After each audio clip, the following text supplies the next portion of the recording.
அன்பார்ந்தவர்களே, நாம் இப்போது வல்லணி புனித அன்னை தெரேசா ஆலயத்திலே நற்கருணை ஆண்டவருடைய பிரசன்னத்தின் முன்பாக நிற்கிறோம். திருநெற்றி புதனிலிருந்து ஒவ்வொரு நாளும் காலை 6 மணி முதல் மாலை 6 மணி வரை நற்கருணை ஆண்டவர் நமக்காக இங்கே பிரசன்னமாக இருக்கிறார். ஏன் இந்த காலத்தில் நற்கருணை ஆண்டவர்? அன்னை தெரேசாவை பற்றி நீங்கள் அனைவரும் அறிந்திருக்கிறீர்கள். அவர் செய்த சமூக பணிகளுக்காக 25 பரிசுகளுக்கு மேல் வாங்கியிருக்கிறார்.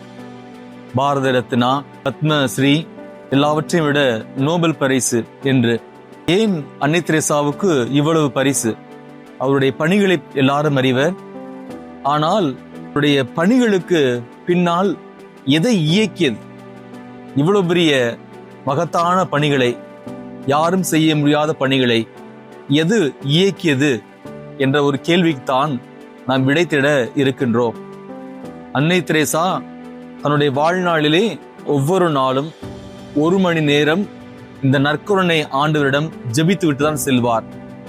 அவர் வெளியூர் பயணம் செய்தாலும், வெளிநாடுகள் பயணம் செய்தாலும், ஒரு நாள் கூட அவர் நற்கருணை ஆண்டவருக்கு முன்பாக 1 மணி நேரம் ஜெபிக்க என்றுமே தவறியதில்லை.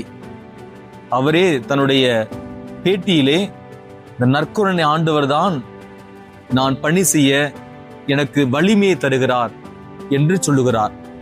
நற்கருணை ஆண்டவர் நம்முடைய வலிமை, நம்முடைய உந்து சக்தி, நாம் செய்ய வேண்டிய எல்லா காரியங்களுக்கும் அவர்தான் நமக்கு கிரியா ஊக்கியாக இருந்து வருகிறார்.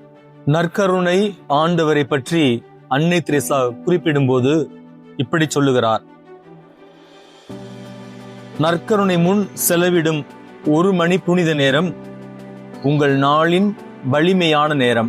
மற்றொரு இடத்தில் இப்படி குறிப்பிடுகிறார்: நற்கருணை முன் நீங்கள் செலவிடும் நேரமே பூமியில் நீங்கள் செலவிடும் மிகச்சிறந்த நேரமாகும்.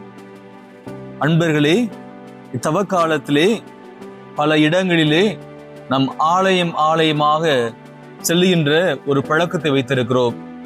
நாம் அங்கே சென்று திருச்செவமாலை ஜெபிக்கின்றோம். இறை இரக்கத்தின் மன்றாட்டை நாம் ஜெபிக்கின்றோம். அதற்கு தருகின்ற அதே முக்கியத்துவத்தை நாம் நற்கருணை ஆண்டவரிடமும் கொடுக்க இந்த ஆண்டிலே முயற்சிகள் எடுப்போம். ஆலயங்களுக்கு நாம் செல்லுகிறோம்.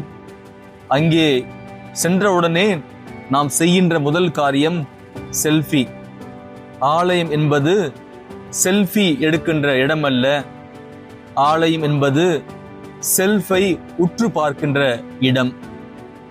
ஆலயம் என்பது படம் எடுக்கின்ற இடம் அல்ல, நம்மை நாமே பகுப்பாய்வு செய்கின்ற இடம்.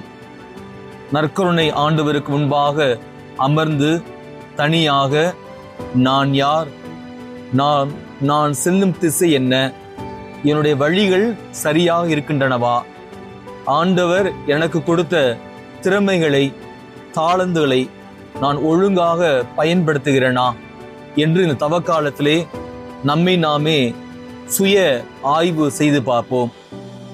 அன்னை தெரேசாவுடைய வழியிலே 1 மணி நேரம் ஆண்டவருடைய பிரசன்னத்தின் முன்பாக அமர்ந்து அன்னை தெரேசாவை போல வாழ முயற்சிகள் எடுப்போம்.